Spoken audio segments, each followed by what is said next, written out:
Welcome. Today we are going to look into the sulfur recovery in the natural gas system. As we learnt earlier that sulfur comes in terms of H2S in natural gas, and under acid gas removal we learn the techniques to remove the H2S from the natural gas, but also we understand that sulfur is a very important component in manufacture of many chemicals. So the recovered H2S is not thrown out, and also H2S is not good for the environment. It has many other deleterious effects which we learnt about in our earlier lecture, and natural gas is the source of large amount of the sulfur. So instead of throwing out the H2S, what we do is that we try to recover the sulfur from the H2S. So we have separate recovery systems from the H2S to recover the sulfur. So in this particular lecture, what we shall be learning about is the need of the sulfur recovery, the nature of sulfur, because this dictates the type of the reactors we shall be using, and sulfur is a very peculiar compound about which we shall be seeing later.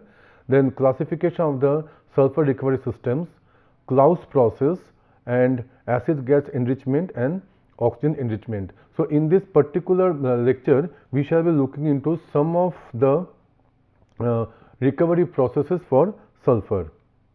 So first let us see why do we need to recover sulfur, because to obtain elemental sulfur which is used in the sulfuric acid manufacture and fertilizer industry. In the fertilizer industry, the phosphate fertilizer is made from phosphoric acid, which is produced from fluorapatite, which is the phosphate rock with this particular formula, and in this we add a very highly concentrated sulfuric acid.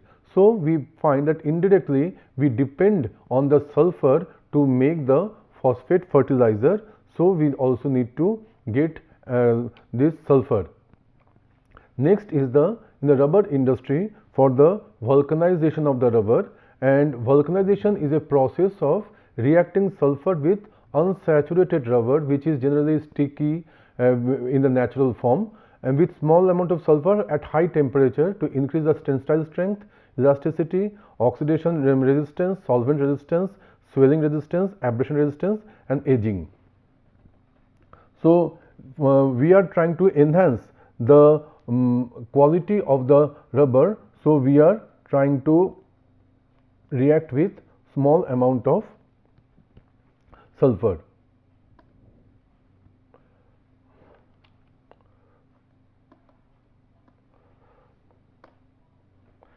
Now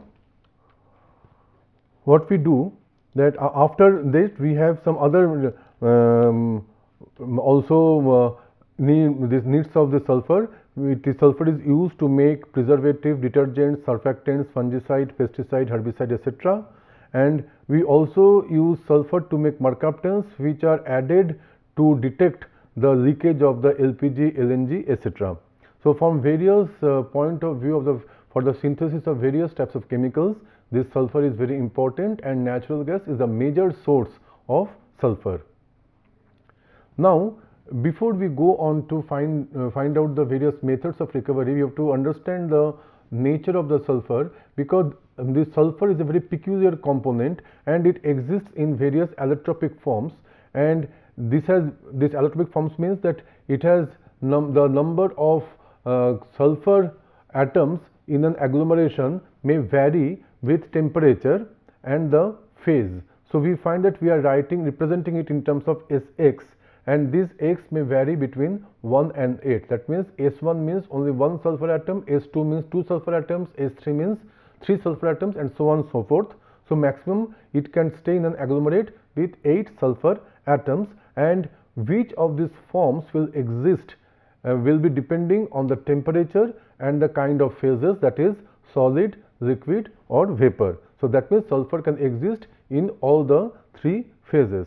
So here is one typical representation of the mole fraction of the sulfur with different temperatures, and we find that at the lower temperatures the S8 component is predominating. the S6 and the S2. So these are the main allotropic forms of the sulfur. So acid form is more prevalent at the higher temperature, and as we increase the temperature, we find that the amount of S6 increases initially, and then at some temperature the S6 predominates S8, and then we find also that S2 starts forming at some still higher temperature, and ultimately find at very high temperature S2 is the most prevalent allotropic form of the sulfur. So whenever we are carrying out any kind of reaction to recover the sulfur, depending on the reaction temperature, we shall be getting either of these forms, allotropes, and because there is a change in the allotropic forms of this sulfur, what we find, the conversion rate of the sulfur also changes. So S8 dominates at low temperature and decomposes to S6 and finally to S2 at higher temperatures. And depending on the clustering of the sulfur atoms, we will be having different physical and thermodynamic properties, and the conversion rate of the H2S to sulfur will also change. Under the sulfur recovery process, depending on the capacity, we have divided them into three categories: large scale, medium scale and small scale, and these have been divided based on this long ton per day, and one long ton is defined as 1016 kg. This is in contrast with the ton, which is 1000 kg. So we say that this is 25 long ton per day is more. If it's more than that, then we have large scale, and if it is between 0.2 to 25 long ton per day, it is medium scale, and anything less than 0.2 long ton per day is taken to be small scale process. So for each of these processes, we have different types of sulfur recovery system. We shall see the various types of sulfur recovery methods on large scale. So here we have Claus process, acid gas enrichment, oxygen enrichment, tail gas treatment, redox process, Shell Claus off gas treating, that is COT process in short, and then sulfur scavenging.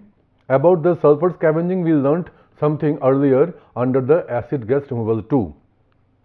So what we find that in this particular graph, that it gives us some kind of guideline to select one or the other of these processes. So here we find that this graph has been made by taking the H2S concentration in the acid gas from 0 to 100% and then the recovery needed. So on this metric tons of sulfur per day. Now we find that how much recovery we want and how much H2S is present, we choose one or the other type of processes. In this we find at the lowest recovery we have the scavengers, and we learned other scavengers that involve some kind of irreversible reactions, but they cannot give us high amount of sulfur recovery because it is irreversible reactions. So we find that for but they can span from very small amount to very large amount of H2S in the natural gas, but they give very small recovery. However, if we want to increase the recovery, we have to go for other processes like starting from liquid redox, and ultimately find that this Claus process or its variants are important if we want to go for very high recovery. But we find that why we have different types of Claus process, because these different types are obtained for different H2S content. For very high H2S content, that is about more than 40%, we have Claus straight through, and between this 40% to about say 25% or so, we find that we have Claus with split flow and preheat, and then between about 25 to about 15% we have about Claus with oxygen enrichment, and then below this we find that we have some variation of Claus with acid gas enrichment. And then if we have some medium recovery, we have direct oxidation process, and still for lower we have this liquid redox process. So that is why we find we have so many variants of the sulfur recovery processes depending on the amount of H2S and the amount of recovery needed. So, in this particular lecture, we shall be looking into these three processes. Rest of them will be taken up separately in a separate lecture.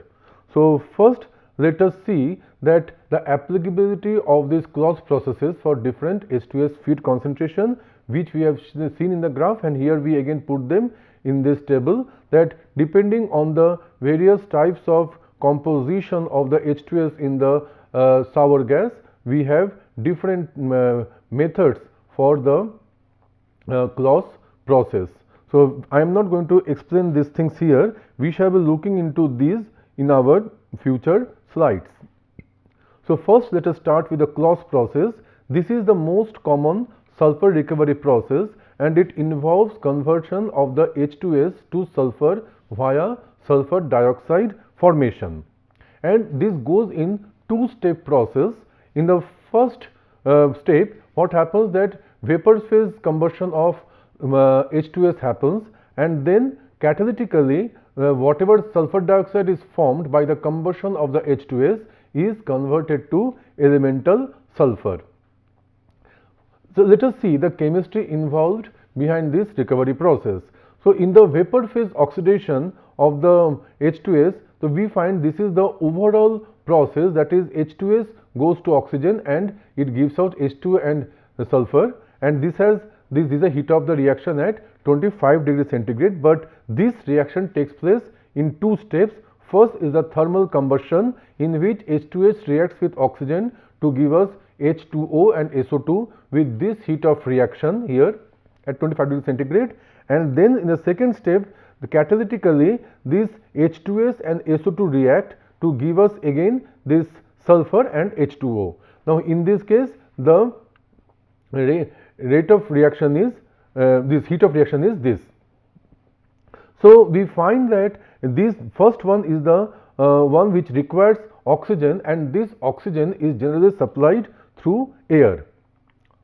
In the straight Claus-2 process, there is some flame reaction is there in a furnace ahead of the catalytic stages, and all the acid gas is passed through the combustion burner and reaction furnace. This is quite important. In this case, we find the whole amount of the acid gas which is coming is taken to the furnace and then to the catalytic reactor, and this is used when the H2S concentration is more than about 50 to 55%. And why this so? Because for conversion of this H2S to SO2, we need some minimum temperature of 980 to 1095 degrees centigrade, but at lower than this temperature the flame becomes unstable, and this flame becomes unstable because the amount of H2S comes down, so that enough heat is not generated. So, the flame cannot be maintained, so we cannot go for the oxidation of the H2S to SO2. So, in this case we need to preheat the acid gas and or the air, that is the source of the oxygen, before we feed it to the burner, and this may to some extent take care of the flame instability problem. Now, as the amount of H2S decreases, what we find, at certain amounts like about 40% and less, we are not able to make the flame stable. So, the practicability of this particular straight through Claus process ceases below 40% of H2S. Now, here is an overall process diagram of the straight through Claus process. Here we find we have the acid gas at about 3 to 8 psij, about 0.2 to 0.6 bar gauge. So, that means it is almost nearly the atmospheric pressure, and this is mixed with the air, that is the source of the oxygen, and this whole thing goes to the burner, and in which we are putting some boiler feed water also to make it steam with the heat of reaction that is generated during the conversion of H2S to SO2. And there are some other combustibles also, like hydrocarbons like BTEX, that is benzene, toluene, xylene, etc., and some mercaptans. They also react with the air and get decomposed. And what happens after that?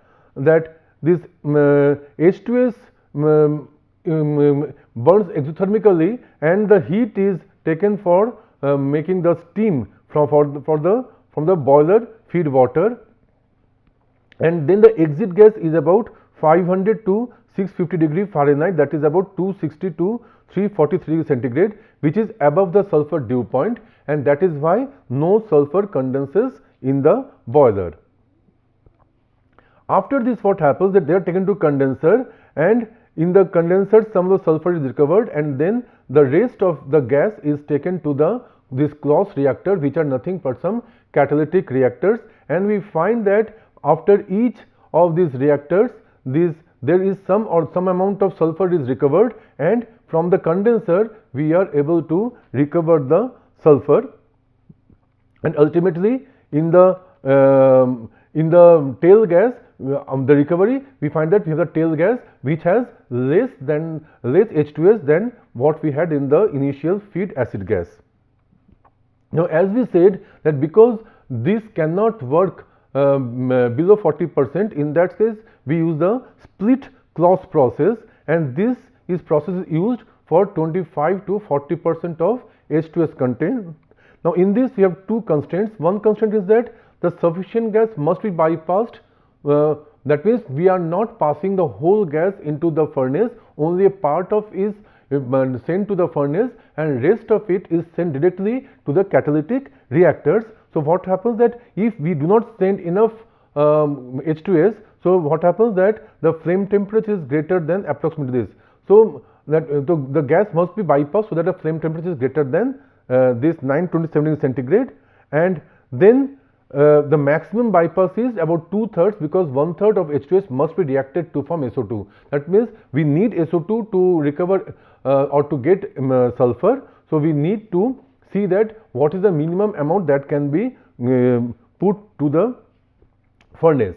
So, here we find that the acid gas comes and it gets split over here. So, about 2/3, that is most of it goes is bypassed, and only a small fraction, that is about 1/3, goes into the furnace, which is now reacted with the air, and this combustion of the air is adjusted to oxidize all the H2S to SO2, and also the flame temperature that is required is also maintained by this particular reactions. So, this goes again here, and again we find the heat of reaction is used to make steam, high pressure steam from the boiler feed water, and it goes here, and we get some amount of sulfur recovered here, and then what we find, this gas which is coming out is mixed with the feed gas. Now, it goes to the catalytic reactor, and after that we maintain this required ratio, that is 2:1 ratio of H2S and SO2, that is decided from the stoichiometry,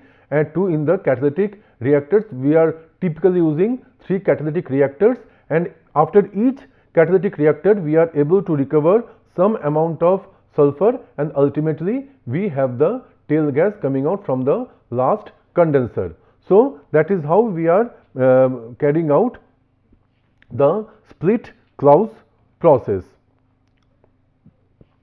The major disadvantage of this is because the large amount, the majority of the gas is going bypassed. So, we find that all the higher hydrocarbons like benzene, toluene, xylene, ethyl benzene, etc., we call them BTEX in short, they also go along with this to the catalytic reactor, and what happens, they do not get decomposed, and they may be settling on the catalyst, thereby deactivating the catalyst, and we need to have some kind of removal equipment before we send it to the Claus reactor. That way we add to the capital cost of the whole process, but this becomes inevitable if we are going for less than 40% H2S.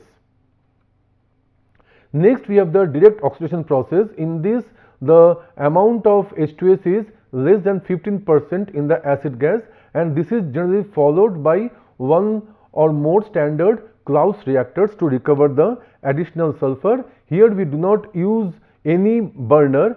Oxygen reacts catalytically with H2S by mixing with air and acid gas upstream of the catalytic reactor, and then whatever SO2 is formed, as it is formed, it is reacting with the H2S to form sulfur. That is, there is not stepwise, as it SO2 is getting formed, it is reacting with H2S, and it is sensitive to catalyst deactivation because the contaminants like the hydrocarbons, like in the split Claus process, these hydrocarbons are not getting decomposed separately, so that they may again deactivate the catalyst, and it is not used as much as the other Claus process varieties.